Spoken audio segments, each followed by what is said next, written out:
don't even have to tell you the score. All you got to do is look at Mr. Excitable. Mr. I'm not wearing my ugly sweater. No. No, you got to tell you. You didn't wear your ugly sweater, and Jake didn't wear his ugly sweater, and he made fun of me. You kind of hinted towards making fun of me.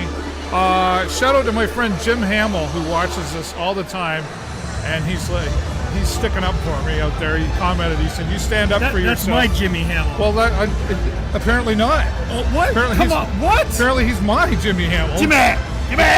He says, "Don't let those guys push you around." He thinks you're jealous. He says those guys are jealous. Maybe a little bit. I'm just being festive. I only wear this sweater twice a year. Yeah. And that is for this game. And then friends of ours, we go over to a secret watering hole every Christmas Eve. Right. And sing Christmas songs, and that we have to wear.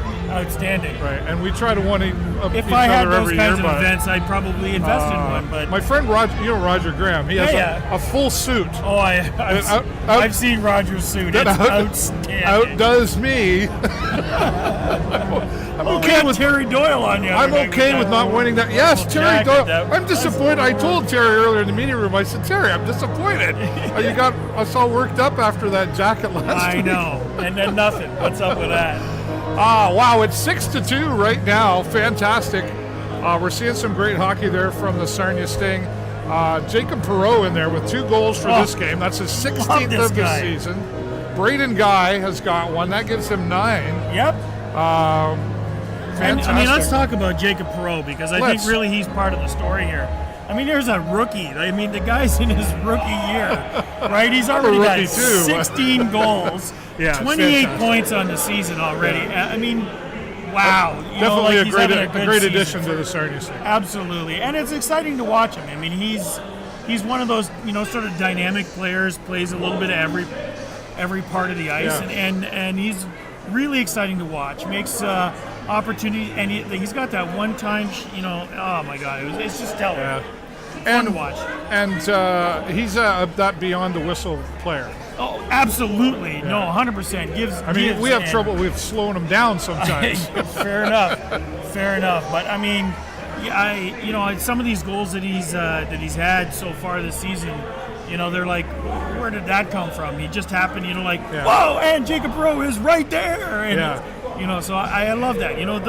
That's that smart hockey bit, knowing where to be to maximize an opportunity. Well, there's certainly a lot of predictability going on out there, And I think, we often talk about trying to get to know your team, but I think there's a lost conversation that is getting to know predicting the other team. 100%. And you know what, I mean, as much as it's exciting that we're up 6-2 at the moment, I mean, I think we're just going to have to be really careful because, don't sell Erie short. I mean, they still have an awful lot of wins on their record so far this season, and they've got some real key players. Maximovich is a very dangerous opponent, and he's been really hovering around our goal a lot today. So I think we just have to stay a little tight. That second period was a little bit sloppier for us, I think, than the first. They had 13 shots on goal to our 11 that period. We're now at 31-21. Yeah. It's definitely, I was going to bring that up, it was definitely a lot closer with shots on goal this time. 20-8 in the first period, right? So now, fortunately, that has not shown in the score. Yes. However, I think it is fair to say that Erie does have the capability to come back because we've got those goals in, and then they're like, "Yep, we're here too." Yeah, and 100%. Still a very dangerous team, very capable team. Yeah. So I just, the first period was just so tight. We were out shooting them, we were out skating them, we were out muscling them. We just really played strong against them in the first period. Second period, I think I found it to be just a little less. It was a little loosey-goosey out there, not as tight as it was in the first period. Let's be careful of that. Gas pedal, we need to keep it steady, right? We got to keep that. Let's talk about the power plays there. We've had 3 power plays here. Not the power plays. You got to bring that up. 1 out of 3 power plays that we've been able to take. You know what? I thought the last power play that we witnessed out here, I thought something was really going to happen there, but we'll come up short on that too. Yeah, and I don't know. I don't even know what to say, That's a whole 1 hour show. Sure, it could be one of those things where my mother always told me if you don't have something nice to say, don't say it at all. And I might take the Thanks, fifth Mom. on this one. We appreciate you. You're getting a Mother's Day card from me. Wow. But you know what? We've struggled with the power play pretty relentlessly for the last couple of seasons. And, I mean, it's getting a little bit better. We're certainly picking up a few goals, but we're not maximizing that opportunity. It just kills me. I mean, we are number one in the league right now for shorthanded goals. Thank goodness for the PK, because, oh, my goodness. When you got guys like Spro and a few of those other guys out there right now that are making opportunities for us on the PK, outstanding. But and why can't we have that same kind of energy on our power play when we're a man up? We can play a man down and we're playing excellent hockey. Why I think the penalty kill works really well, especially this year? Go ahead, tell me. It's because Lee Cunningham's voice comes out when he says it's time for another Lipton Kia penalty kill. Yeah. It charges me up every time, I tell you. And then there's the Wendy's power play. Maybe we need to get him to redo that 100%. that voiceover. Come on, Lee. Anything could help. Anything could help. Bring on the power play. I know. You know what? I think it's time to start juggling up those lines a little bit on that power play. We need some excitement. We need some energy. We need some precision. It never made sense to me to do the dump and chase.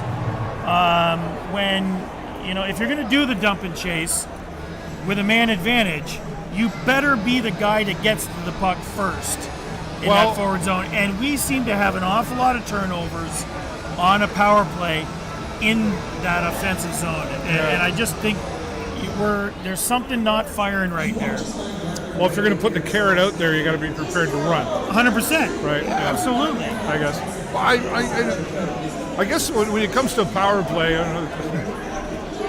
there's a lot of risks involved in a power play that you kind of have to take, maybe to get that extra. Sure, you got the man advantage, but that's it. It's an advantage, right? So I mean, we should be taking advantage of that opportunity, and I think we just haven't found the right line to go out there and really charge up that that particular special team situation. We have not made the best of that opportunity at this point. We just saw some aggression at the end of this second period, or I wish I could see. Jake would say old-fashioned hockey. Well, did you see what was going on there? I saw the start and I had to walk away, so I missed it. Oh, my goodness. But there was a couple going on, wasn't there? Yeah, well, and it was Franco. Like, Franco's Pavero. I missed that. I know.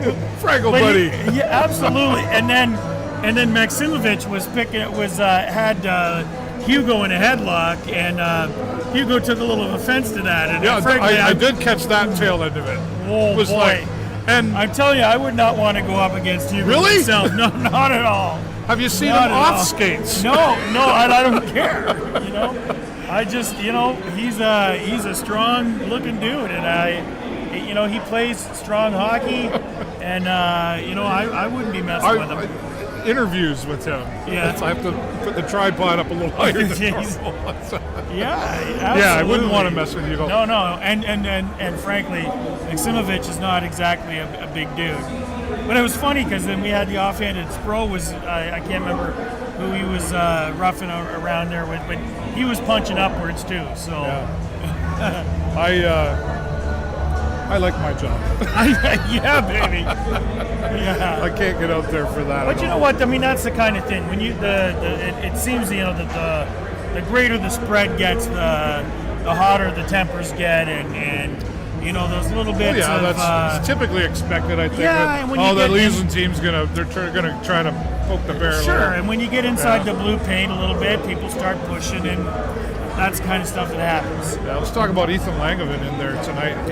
Looking good. He's really showing up again tonight. The last game we saw, Wednesday's game, right? Yeah, absolutely. And quite a lot recently. We've seen very promising for a young goaltender. Absolutely, and I just. I don't want to get him burnt out. He's still got some things to learn, but he's absolutely, keeping us moving in the right direction in terms of the standings with his amazing play for sure. Well, is it fair to say he's our number one guy right now? I would say right now, absolutely. I'm interested to see what Blair Lamore Coffin's has. still around, right? Yep, I'm interested to see what the new goaltender Lamore has to do when he gets here. But you know what? Absolutely. We know right now we have a goaltender that we can trust to steal us a game or two, and that's always a good thing. Oh, absolutely. Well, the Sting are going to have to come out into this next period, tighten things up a little. It would be, I think, valuable to them right now to have another first period. Yeah, you know what? Again, you're absolutely right, and I think another 2 points right about now in the season is going to go a long way. The extension to all of this, and Jake and I were talking about this earlier, is the billet families, right? Yep. And I think you know quite a few of them. I do. And we were talking a lot about all the stress and the mental health that goes on with these young players because there's so much blah, blah, blah, blah. And by the way, I want to be a teenager. I won't repeat myself for our viewers, but the billet families play a large role in this. You've gotten pretty close to some of these billet families. Sure. What do you see? What do you see? Like they take these young fellas like they're kids. Yep. Like we talk about, even Stamkos still gets birthday cards from his billet family. Absolutely right. What do you know about the closeness of these billet families and their influence on these players? Not not just on their player, on all the players, really. I think most of the billet families that I'm aware of, I mean, they get so close to these guys because they become very much integral. I mean, as much as they're on the ice here for practices and then they've got 2 or 3 games in a week or whatever, there's still an awful lot more time that they're spending at home with their billet families, and they go to school like every other teenage kid and stuff. And I think that relationship it forms. I think a lot of them really do see this as an extension of their own family. I know so really close friends of mine, the Murrays, they were billet families for Jonathan Ang, and they're still in touch with them quite a bit, and it's great to watch. I mean, I think these are in a lot of cases, really lifelong, sort of relationships that they're building here, which is terrific. It's important. You mentioned standings, but let's talk about the standings for the Sarnia Sting right now. We're third in our division. Yep, 11th in the only league. like 1 point, I think. Pretty sure behind Saginaw. Yep. The Sioux. Well, absolutely. The Sioux. The Sioux. Well, and you know what? We do play in the toughest division in the most challenging conference in the OHL. I think most would agree. I think even others in the other conferences would agree. I would say absolutely. I mean, it's fairly well documented in those cases, but and I think that that just keeps things improving, right? But it also makes it really, really hard challenging playing divisional games, because those are the guys that we play 4 times or 8 times, 4 at home and 4 away, right? We play them 8 times in a season, and it's tough when you got like a team like the Sioux. How many points are you going to take off them if you're struggling for a season? Well, right? especially right now, I think there's still a ways to catch up to them. I think they're about 44 points. And right now, I think our bigger concern really is just making sure we're right in the right position for the playoffs. Right about now is when the coaching staff and the general management will be looking at the season and going, all right, what could this look like in a bit of postseason, strategy going on. And there's probably some strategy going because, you got a team like the Sioux, you don't want to necessarily play them in first round. You might want to meet them maybe in the second round just to go a little bit deeper. And so you play a little bit of position now and again. I don't think we're going to catch the Sioux, but Saginaw is certainly well within our target. Yeah, for sure. All right. Well, there you have it. We're just about a minute and a half away from coming out into the third period. We'll see what the next 20 minutes of hockey delivers for the Sarnia Sting. Maybe we'll see predicting a win. Boy, there's no fooling you. No fooling. Well, right? Absolutely. It's 6-2. Yes. Let's see what happens. We'll follow up, of course, as always, during the period. And post-game, we'll be down in the Players' Lounge talking to who knows whom we'll be down there with. But we thank you all so much for watching here tonight. And We're going to take it back now to the game on behalf of the show live on location with the Video Show Network, my friend Jay Peckham. Go Sting, go!